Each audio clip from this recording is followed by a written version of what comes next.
निश्चित रूपमा बारका पदाधिकारीहरू र सर्वोच्च अदालतका न्यायाधीशहरू गम्भीरतापूर्वक संवादको ढोकामा प्रवेश गर्नुहुने आशा गर्न सकिन्छ।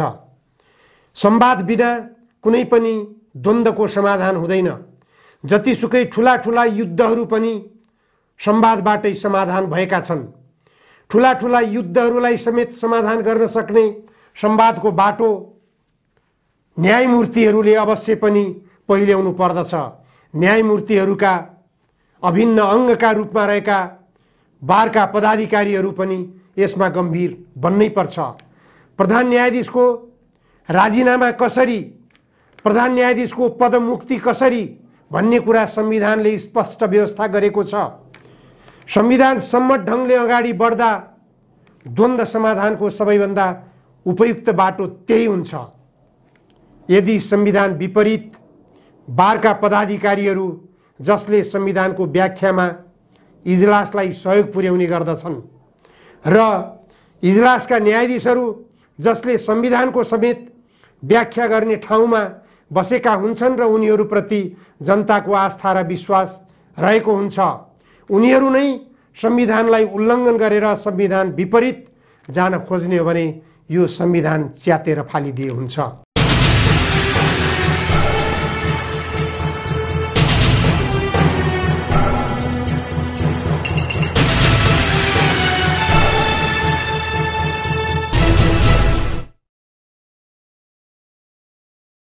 नमस्कार, जनधारणा खबरमा यहाँहरूलाई स्वागत छ। आजको जनचासोको 174 श्रृङ्खलामा म उपस्थित भएको छु। एमसीसी सम्झौता पारित गराउन अमेरिकाले निकै प्रयत्न गरिरहेको छ भन्ने कुरा आज पनि विशेष रूपमा सार्वजनिक भएको छ। नेपालका केही उद्योगपतिहरू र व्यवसायीहरूलाई प्रयोग गरेर अमेरिकाले एमसीसी सम्झौताको पक्षमा वातावरण बनाउने प्रयास गरिरहेको छ।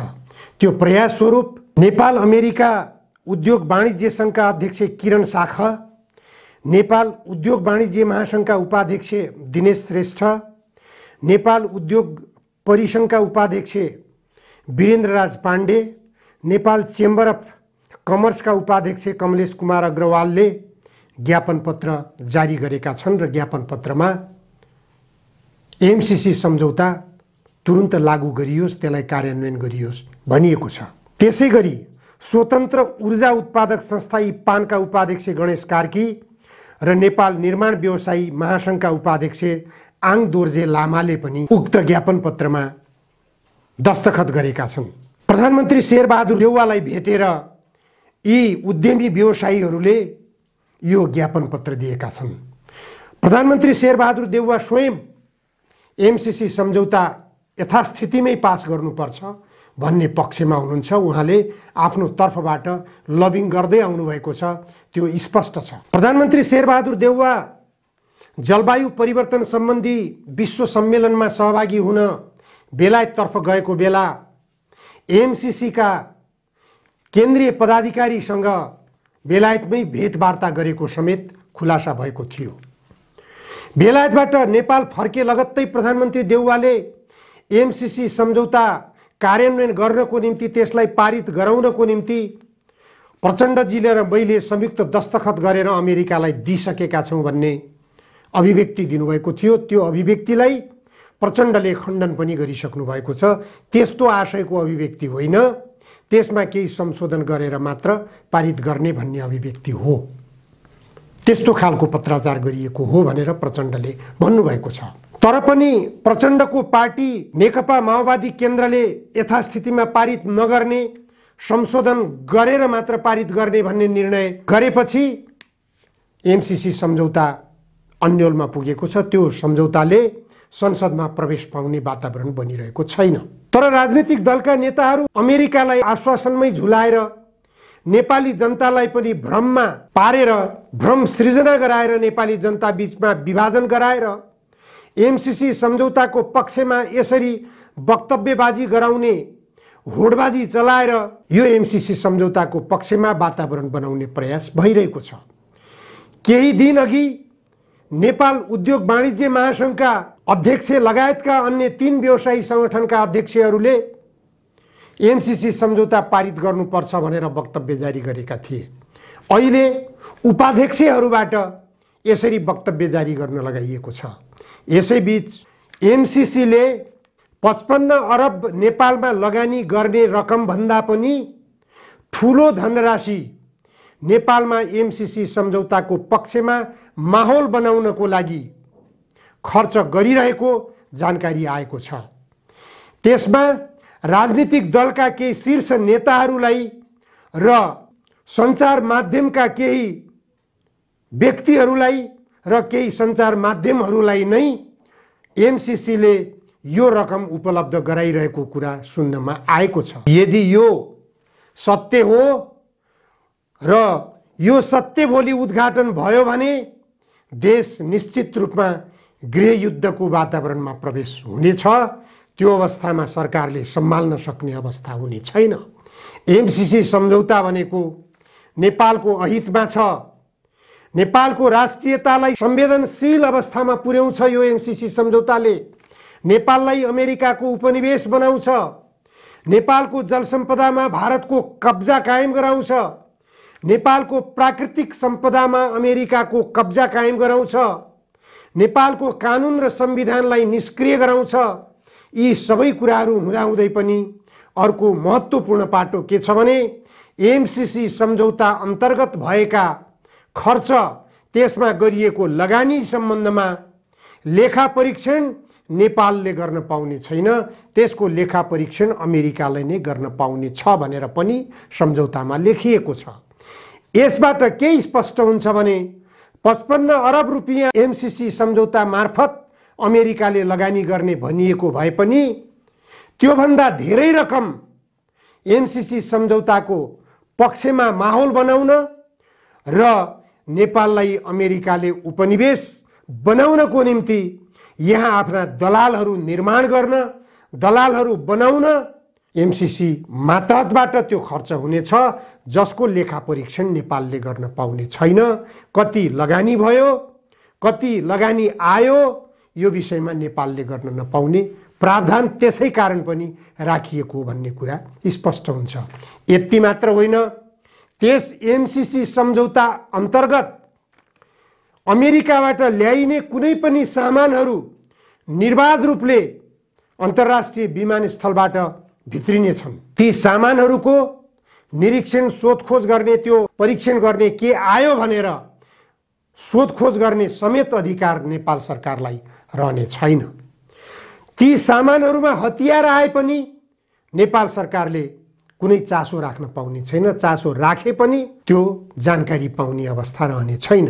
त्यसकारण यस्ता खालका प्रावधानहरू लेखिएको सम्झौतालाई अविलम्ब कार्यान्वयन गर्नु पर्यो, अघि अविलम्ब पारित गर्नु पर्यो भनेर दबाब सिर्जना गर्ने व्यवसायी आवरणका, उद्योगपति आवरणका यी नेपाली नागरिक हुन् कि विदेशी दलालहरू हुन्, यो प्रश्न गम्भीर रूपमा खडा भएको छ। नेपाली जनता बीचमा विभाजन ल्याउने गरी नेपाल भित्रै नेपालीहरू बीचमा काटमारको स्थिति सृजना गर्ने गरी यो एमसीसी सम्झौतालाई भित्र्याउन किन खोजिएको छ? यो एमसीसी सम्झौतालाई हामीले स्वीकार गर्न सक्दैनौँ भनेर नेपाल सरकारले स्पष्ट रूपमा जवाब दिन सक्ने आधारहरू प्रशस्त छन्। किनभने यो सम्झौता नगरेर पारित नगर्ने कुराले बहुमत प्राप्त गरिरहेको छ राजनीतिक दलहरू बीचमा पनि। तर अमेरिकाले यसमा एकपटक सम्झौता भइसकेको विषयलाई पुनः संशोधन गर्न सकिँदैन भनेर जवाब दिइसकेको छ। त्यसो हो भने नेपालको सार्वभौम सत्तामा खलल पुग्ने भएको हुनाले यो सम्झौता नेपालले स्वीकार गर्न सक्दैन भनेर जवाब दिन किन नसक्ने? नेपाल सरकारले जवाब दिन सजिलो छ। नेपाल सरकारले विभिन्न बुदाहरू राखेर यी बुदाहरू संशोधन गर्नु पर्यो भन्दाखेरि अमेरिकाले कुनै पनि बुदा संशोधन गर्न सकिँदैन भनेर जवाब दिइसकेको अवस्था छ। संशोधन गर्न सकिँदैन भने नेपाल पञ्चशीलको सिद्धान्तमा अडिग छ। नेपाल असंलग्न राष्ट्रहरूको सदस्य राष्ट्र हो। त्यसकारण एमसीसी सम्झौता अमेरिकाको इन्डो प्यासिफिक स्ट्र्याटेजी अन्तर्गतको लगानी परियोजना भएको हुनाले यो लगानी परियोजना अन्तर्गत रहेर नेपालले यो लगानी स्वीकार गर्न सक्दैन। यो सम्झौतामा नेपाल सरकार बाँधिन चाहन्न। लगानी स्वीकार गर्नु र सम्झौतामा बाँधिनु फरक पाटो हो। लगानी स्वीकार गर्न सकिन्छ। अमेरिकाले अथवा अन्य कुनै पनि दाता राष्ट्रहरूले नेपालको विकासको निम्ति सहयोग गर्छन् भने त्यो सहयोगलाई नेपालले स्वीकार गर्नु हुँदैन भन्ने कुरा छैन, स्वीकार गर्नुपर्छ। तर विभिन्न सम्झौताका शर्तहरू तेर्स्याएर ती शर्तहरूमा संशोधन समेत गर्न सकिँदैन भनेर एकातिर भनिन्छ भने त्यो सम्झौतालाई पारित गराउन अमेरिकाको भरमग्दुर प्रयास भइरहेको छ। यो प्रयासले सङ्केत गरिरहेको छ अमेरिकाको विशेष स्वार्थ छ नेपाललाई युद्धस्थल बनाउने अमेरिकाको दीर्घकालीन योजनामा नेपाललाई फसाउने अमेरिकाको योजना छ। त्यसकारण नेपाल यस्तो घातक सम्झौताबाट बाहिर निस्किनु पर्छ भन्ने मान्यता सर्वत्र रहिआएको छ। यसैबीच नेपालको सर्वोच्च अदालतमा जारी रहेको न्यायाधीशहरू र बार एसोसिएसनका पदाधिकारीहरूको आन्दोलनले नयाँ स्वरूप ग्रहण गर्ने सम्भावना बढेर गएको छ। न्यायाधीशहरूले विभिन्न खालका प्रस्तावहरू राख्दै आएका थिए। अहिलेसम्म ती प्रस्तावहरूमध्येमा पहिलो प्रस्तावमा प्रधान न्यायाधीश चोलेन्द्र शमशेर जबराको राजीनामालाई प्रमुखता दिएको थियो। तर चोलेन्द्र शमशेर राणाले वैधानिक रूपमा आएको हुँ, वैधानिक रूपमै म बहिर्गमन चाहन्छु भनेर अडान लिएपछि, राजीनामा नदिने अडान लिएपछि अलिकति परिस्थितिले कोल्टे फेर्ने सम्भावना बढेर गएको छ। त्यो परिस्थिति अब मुद्दाहरू तोक्दाखेरि, इजलासहरू कायम गर्दाखेरि गोला प्रथाबाट मात्र गर्ने भन्ने न्यायाधीशहरूको नयाँ शर्त आएको छ। यो शर्तले सहमतिको वातावरण बनाउने सम्भावना पनि देखिएको छ। आज मात्रै प्रधान न्यायाधीश चोलेन्द्र शमशेर राणाले एउटा विज्ञप्ति पनि जारी गर्नुभएको छ। विज्ञप्तिमा भनिएको छ नेपाल बार एसोसिएसनको तर्फबाट मिति 78/7/25 सर्वोच्च अदालत परिसरमा आयोजित धरना कार्यक्रममा भएको घटनाप्रति गहिरो दुःख व्यक्त गर्दछु। साथै उक्त घटनामा नेपाल बार एसोसिएसनका महासचिव लगायत केही कानुन व्यवसायीहरूलाई चोटपटक लागेको भन्ने जानकारीमा आएको हुँदा उहाँहरूको शीघ्र स्वास्थ्य लाभको कामना समेत गर्दछु। यस्ता प्रकारका गतिविधिहरू आगामी दिनमा दोहोरिन नदिन न्यायपालिकाको प्रमुखका हैसियतबाट प्रतिबद्धता व्यक्त गर्दछु। नेपाल बार एसोसिएसन, सर्वोच्च अदालत बार एसोसिएसन लगायतका बार इकाइहरू न्यायपालिकाको अभिन्न अङ्ग हुन्। वर्तमान परिस्थितिमा देखिएका गतिरोधहरूको सम्बोधनको उपयुक्त विकल्प संवाद नै रहेको हुँदा नेपाल बार एसोसिएसन र सर्वोच्च अदालत बार एसोसिएसनहरूलाई संवादका लागि आह्वान समेत गर्दछु। कानुन र संविधानको व्याख्यामा उठेका र उठ्न सक्ने विवादको निरूपण गर्ने राज्यको अङ्गका रूपमा न्यायपालिकाको सबैभन्दा विशालतम पक्ष नागरिकको विश्वास हो। आज न्यायपालिकाभित्र उत्पन्न भएको गतिरोधका कारण नागरिकका प्रश्नहरू हामीतर्फ नै सोझिएका छन्। जनताले विश्वासको शिरमा राख्दै आएको यस संस्थाको गरिमा र सम्मानलाई जोगाउनु न्यायपालिकाभित्रका सबै अवयवहरूको साझा दायित्व हो। नेपालको प्रधान न्यायाधीशका रूपमा मेरो अग्रसरता यस प्रक्रियामा जति आवश्यक छ त्यत्तिकै अग्रसरता बार एसोसिएसन र यसका इकाइहरूबाट पनि अपेक्षा गरिएको हुन्छ भन्नु अतिशयोक्ति हुँदैन। न्यायको एकै रथका दुई पाङ्ग्राका रूपमा रहेका बार र बेन्चले आफ्नो दायित्व मनन गरी न्यायको रथलाई फेरि जनताको सेवामा निर्बाध गुडाइरहनु पर्ने चुनौती हाम्रा सामु खडा भएको छ। यस गम्भीर परिस्थितिलाई मध्यनजर गर्दै न्यायपालिकाको संस्थागत सुधार र सबलीकरणका लागि हामीबीच हालसालै भएका संवाद र अन्तर्क्रियाबाट प्राप्त सुझाव एवं माननीय न्यायाधीश हरिकृष्ण कार्कीको प्रतिवेदन सहित विभिन्न समयमा न्यायपालिका स्वयंले गठन गरेका आयोगका प्रतिवेदनहरू कार्यान्वयन गर्ने सन्दर्भमा खुला हृदयका साथ अग्रसरता लिन म सधैँ तयार रहेको यथार्थ पुनः अनुरोध गर्न चाहन्छु। सबै सरोकारवाला पक्षले आफ्ना जिम्मेवारीको सीमावलोकन गर्दै स्वतन्त्र न्यायपालिकाको अस्तित्वलाई अझ सम्मानपूर्ण रूपमा अघि बढाउनुको विकल्प देखिँदैन। मैले अत्यन्त दुःखका साथ भन्नुपर्दछ विगतका केही हप्ता हाम्रो न्यायपालिकाको इतिहासमा कहिल्यै हुन नहुने र हुन नपर्ने घटनाहरूको कारणबाट स्मरण गरिनेछन्। नेपाली जनताको बलिदानीपूर्ण सङ्घर्षबाट प्राप्त सङ्घीय लोकतान्त्रिक गणतन्त्रात्मक व्यवस्थालाई संस्थागत गर्दै संविधान सभाबाट जारी नेपालको संविधानको सफल कार्यान्वयन गर्न राज्यका सबै अङ्गसहित राज्यका सम्पूर्ण निकायहरू एकताबद्ध हुनुपर्ने खाँचो रहेकै समयमा संविधानद्वारा स्थापना भएको सर्वोच्च न्यायिक अङ्ग र यसका प्रमुखमाथि एकपक्षीय ढङ्गले निरन्तर रूपमा अत्यन्तै तथ्यहीन, भ्रमपूर्ण र अनर्गल आरोप लगाउने काम भइरहनु अत्यन्त चिन्ताजनक विषय हो। सर्वोच्च अदालत आम जनताले न्याय पाउने अन्तिम पवित्र संस्था हो। यसभन्दा माथि र पवित्र अन्य कुनै संस्था छैन। हामी सबैको आशा र भरोसाको केन्द्रका रूपमा रहेको न्यायपालिकामाथि यस प्रकारले एकहोरो प्रहार भइरहँदा हुने क्षतिले राज्यका अन्य निकायसहित हामी सबैलाई क्षति पुग्ने कुरामा सम्बन्धित सबैले मनन गर्नुपर्ने अवस्था उत्पन्न भएको छ। सर्वोच्च न्यायिक धरोहरका रूपमा रहेको सर्वोच्च अदालतलाई लामो समय अनिर्णयको बन्दी बनाउँदा उत्पन्न हुने परिणामले हामी न्यायपालिका सम्बद्ध सबैलाई त प्रताडित गरेको छ नै, यसले समग्र राष्ट्रलाई समेत मर्माहत र दुखित बनाएको छ।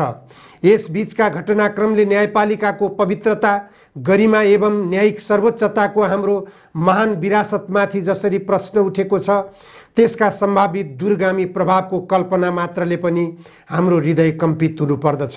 यसले न्यायपालिका मात्र होइन, हाम्रो लोकतन्त्रको समग्र आधारलाई कमजोर बनाउँछ। अर्कोतर्फ हामीले बिर्सनै नहुने पक्ष के छ भने हाम्रो संविधानले न्याय प्राप्त गर्ने जनताको अधिकारलाई मौलिक हकको रूपमा रेखाङ्कित गरेको छ। तसर्थ विद्यमान गतिरोधलाई तत्काल अन्त्य गरी बन्दी प्रत्यक्षीकरण सहित नागरिकको न्याय प्राप्त गर्ने मौलिक अधिकार तथा न्याय निरूपण गर्ने हाम्रो कर्तव्यलाई निरन्तरता दिने वातावरण सिर्जना गर्नुपर्छ भन्नु कुनै दुईमत रहनुपर्ने विषय होइन। यसको एकमात्र उपाय संवाद मात्रै रहेकाले तत्काल यसतर्फ संवेदनशील भइदिन सम्बद्ध सरोकारवाला पक्षमा फेरि एकपटक मेरो हृदयको गहिराईबाट हार्दिक आह्वान गर्दछु। न्यायपालिकाले सधैँभरि विधिको बाटो मात्र हिँड्नुपर्छ भन्ने मान्यतालाई आत्मसात गरेको हुन्छ। विधिभन्दा बाहिरबाट न्यायपालिकालाई हिँडाउने प्रयासहरू कहीँ कतैबाट हुँदा सम्पूर्ण न्यायपालिका एकताबद्ध भई आवश्यक आत्मावलोकन सहित सामना गर्दै आएको छ। जनताको न्यायिक अधिकारको रक्षा गर्ने कर्तव्य एवं अधिकार न्यायपालिकासँग मात्र सुरक्षित रहेको तथ्यलाई हृदयङ्गम गरी यसको निर्बाध कार्यान्वयनतर्फ हामी सबैको दायित्व रहनुपर्छ। कर्तव्य निर्वाह गर्ने सिलसिलामा यदाकदा प्रश्नहरू उठ्दा त्यसलाई तत्काल सम्बोधन गर्दै बार एसोसिएसन र न्यायपालिका बीच हातेमालो गरी एकअर्काको परिपूरकका रूपमा नै अगाडि बढ्दै आएको हाम्रो इतिहास म फेरि संस्मरण गर्दछु। पारस्परिकता र हार्दिकताको त्यो क्रम जहाँबाट टुटेको छ त्यहीँबाट समाधानको सम्भावना खोज्न सकिन्छ। विधिको पक्षमा दृढतापूर्वक उभिँदै न्यायपालिकाको एकै परिवारभित्र देखिएका समस्याको हल गर्न विग्रहको बाटो छोडी संवादको मार्ग रोजौँ भनी पुनः सबैमा हार्दिक आह्वान गर्दछु। कार्तिक 29, 2078, चोलेन्द्र शमशेर जबरा, प्रधान न्यायाधीश। यो विज्ञप्ति जारी भएपछि निश्चित रूपमा बारका पदाधिकारीहरू र सर्वोच्च अदालतका न्यायाधीशहरू गम्भीरतापूर्वक संवादको ढोकामा प्रवेश गर्नुहुने आशा गर्न सकिन्छ। संवाद बिना कुनै पनि द्वन्द्वको समाधान हुँदैन। जतिसुकै ठुला ठुला युद्धहरू पनि संवादबाटै समाधान भएका छन्। ठुला ठुला युद्धहरूलाई समेत समाधान गर्न सक्ने संवादको बाटो न्यायमूर्तिहरूले अवश्य पनि पहिल्याउनु पर्दछ। न्यायमूर्तिहरूका अभिन्न अङ्गका रूपमा रहेका बारका पदाधिकारीहरू पनि यसमा गम्भीर बन्नै पर्छ। प्रधान न्यायाधीशको राजीनामा कसरी, प्रधान न्यायाधीशको पदमुक्ति कसरी भन्ने कुरा संविधानले स्पष्ट व्यवस्था गरेको छ। संविधान सम्मत ढङ्गले अगाडि बढ्दा द्वन्द्व समाधानको सबैभन्दा उपयुक्त बाटो त्यही हुन्छ। यदि संविधान विपरीत बारका पदाधिकारीहरू जसले संविधानको व्याख्यामा इजलासलाई सहयोग पुर्याउने गर्दछन् र इजलासका न्यायाधीशहरू जसले संविधानको समेत व्याख्या गर्ने ठाउँमा बसेका हुन्छन् र उनीहरूप्रति जनताको आस्था र विश्वास रहेको हुन्छ। उनीहरू नै संविधानलाई उल्लङ्घन गरेर संविधान विपरीत जान खोज्ने हो भने यो संविधान च्यातेर फालिदिए हुन्छ। यो संविधानको कुनै औचित्य रहँदैन। यदि संविधानको औचित्य नरहने हो भने, संविधानलाई च्यातेर फालिदिने हो भने यो व्यवस्था आफै धराशायी हुन्छ। त्यसो भने सडकबाट माग भइरहेको छ जनमत सङ्ग्रह। व्यवस्था रोज्ने जनमत सङ्ग्रह गरौँ। व्यवस्था रोज्ने जनमत सङ्ग्रहले व्यवस्थाको विकल्प दिन सक्दछ। व्यवस्थाको विकल्प आइसकेपछि नयाँ संविधान निर्माण गर्ने बाटो पनि खुल्नेछ। व्यवस्था अनुसारको संविधान बन्न नसकेकै कारणले यो अवस्था सिर्जना भएको हुन सक्दछ। यो संविधानमा प्रस्तावनामै लेखिएको छ गन्तव्य समाजवाद, जनताको समाजवाद प्रतिको प्रतिबद्धता, जनताको समाजवाद प्राप्तिको चाहना, 10 वर्षे जनयुद्धको चाहना। नेपाली काङ्ग्रेसका संस्थापक नेता बीपी कोइरालाले समाजवादको परिकल्पना गर्नुभएको थियो। नेपाली काङ्ग्रेसको गन्तव्य समाजवाद हो। नेपालका सबै कम्युनिस्ट पार्टीका नेताहरूको गन्तव्य समाजवाद हो। सबै पार्टीहरूको नाम समाजवाद। मधेसवादी दलहरूले समेत समाजवादलाई आफ्नो पार्टीको नाममा समेटेका छन् भनेपछि गन्तव्य समाजवाद त्यसै कारण संविधानको प्रस्तावनामा लेखिएको हो भने गन्तव्य समाजवादको प्रवेशद्वार किन नबनाउने? त्यो प्रवेशद्वार भनेको जनमत सङ्ग्रह मार्फत वैज्ञानिक समाजवादको प्रवेशद्वार हो। जनतालाई भ्रममा राखेर संविधानमा समाजवाद लेख्ने, नेपालमा दलालवादको प्रवेश गराउने, विदेशी शक्तिको स्वार्थमा सरकार सञ्चालित हुने, सत्तामा रहेका गठबन्धन दलहरू सबै विदेशी शक्तिका दलाल बन्ने यो प्रवृत्तिले गर्दा पनि निश्चित रूपमा यहाँ परिवर्तनको आवश्यकता महसुस भइरहेको छ। जनताले परिवर्तन चाहेका छन्। त्यो परिवर्तनको ढोकालाई बन्द गर्न हुँदैन। समाजवाद बिना यो देशले समृद्धि प्राप्त गर्न सक्ने छैन। समाजवादको निम्ति जनमत सङ्ग्रहको ढोका खोलौँ, द्वन्द्वको निवारण गरौँ, द्वन्द्वलाई सधैँको निम्ति अन्त्य गर्न जनमत सङ्ग्रहको आवश्यकता अहिले टटकारो रूपमा देखिएको छ। यसमा ढिलाइ गर्नु फेरि पनि द्वन्द्वको बीजारोपण हुनेछ। भोलि मात्र जनमत सङ्ग्रहकै माग गर्दै विप्लव नेतृत्वको नेपाल कम्युनिस्ट पार्टीले नेपाल बन्दको आह्वान गरेको छ। विगत केही दिनदेखि देश आन्दोलनमय भएको छ। विप्लव नेतृत्वका नेकपाका कार्यकर्ता नेताहरू सडकमा आन्दोलित भइरहेका छन्। जनता सडकमा उत्रिएका छन्। मसाल जुलुसहरूले सडक राताम्य बनाएको छ।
यो अवस्थालाई मध्यनजर गरेर पनि सरकारले, राजनीतिक दलका नेताहरूले गम्भीरतापूर्वक बहस गरेर, गम्भीरतापूर्वक छलफल गरेर, गोलमेज सम्मेलन बसेर दीर्घकालीन समस्या समाधानको निम्ति जनमत सङ्ग्रहमा प्रवेश गर्नु नै अहिलेको सर्वाधिक महत्त्वपूर्ण विकल्प हो।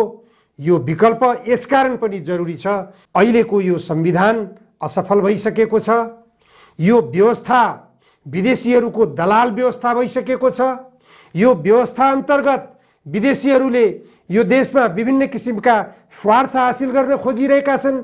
त्यसकारण देशलाई स्वाधीन नेपाल बनाउनको निम्ति पनि, देशलाई स्वतन्त्र नेपाल बनाउनको निम्ति पनि, देशलाई उद्योगको क्षेत्रमा अगाडि बढाउनको निम्ति पनि, देशमा बेरोजगारीको अन्त्य गर्नको निम्ति पनि, देशलाई औद्योगिकरणको लहरमा प्रवेश गराउनको निम्ति पनि यहाँ व्यवस्था परिवर्तनको आवश्यकता देखा परिसकेको छ। यो व्यवस्थाले नेपाललाई अगाडि लान सक्दैन भन्ने निष्कर्षमा राजनीतिक दलका नेताहरू पुग्न जति ढिलो गर्यो त्यति क्षति देशले बेहोर्दै जानुपर्ने अवस्था विकसित भइरहेको छ। हस्, आजलाई यति मात्र। धन्यवाद।